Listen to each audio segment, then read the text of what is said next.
ঢাকা-টাঙ্গাইল যমুনা সেতু মহাসড়কের মির্জাপুরে এক প্রবাসীর মাইক্রোবাসে যাত্রীদের অস্ত্রের মুখে জিম্মি করে ডাকাতি হয়েছে। ডাকাতের গুলিতে জখম হয়েছেন পুলিশের টহল দলের এক সদস্য। মাইক্রোবাসের যাত্রী সুমাইয়া আক্তার জানান, শুক্রবার রাতে তারা তাদের জর্ডান প্রবাসী স্বজনকে নিয়ে বাড়ি ফিরছিলেন।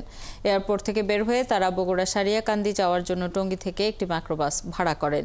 মাইক্রোবাস নিয়ে রাত ৩টার দিকে তারা মহাসড়কের পুষ্টকামুরি চরপাড়া এলাকায় আসার পর আরেকটি মাইক্রোবাসের প্রতিরোধের মুখে পড়েন।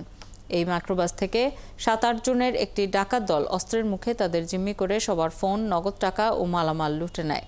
ওই সময় হাইওয়ে পুলিশের টহল দল ঘটনাস্থলে পৌঁছে ডাকাতদের ধাওয়া করে। ডাকাতরা পুলিশকে লক্ষ্য করে গুলি চালায়। এ সময় গুলিবিদ্ধ হয়ে হাইওয়ে থানার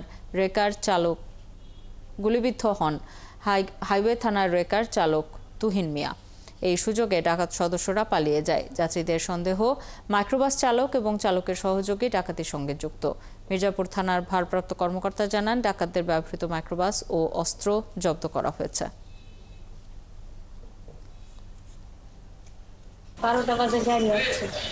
আসার পরে 12:30টায় আমরা গাড়ি ছাড়ার পরে কি করছে, একটু জ্যাম পাওয়ার পরে 3 কিলোমিটার রাস্তা আবার বেরিয়ে গেছে, যা অন্য রাস্তায় গেছে। যাওয়ার পরে আবার গ্যাস নিতে 2 জায়গায় 3 জায়গায়, যেখানে গ্যাস নিতে বলি এ জায়গায় গ্যাস নেয় না, অন্য জায়গায় যায়। ঘটার সাথে সাথে আমাদের যে টহল পার্টি ছিল সেখানে চ্যালেঞ্জ করে আমাদের তখন দুষ্কৃতিকারীরা পালিয়ে যাওয়ার সময় হাইওয়ে পুলিশের একটা রেকার ছিল, ওই রেকারের যে সিভিল সহকারী ছিল তার হাতে একটা গুলিবিদ্ধ হয়। তো উনি চিকিৎসাধীন আছেন। আর আমাদের পুলিশ সুপার মহোদয়, আমাদের অতিরিক্ত পুলিশ সুপার ক্রাইম স্যার সহ আমাদের থানা পুলিশ সর্বতভাবে চেষ্টা করছে এবং আমরা দ্রুততম সময়ের মধ্যে এটা আমরা আইনের আওতায় নিয়ে আসবো।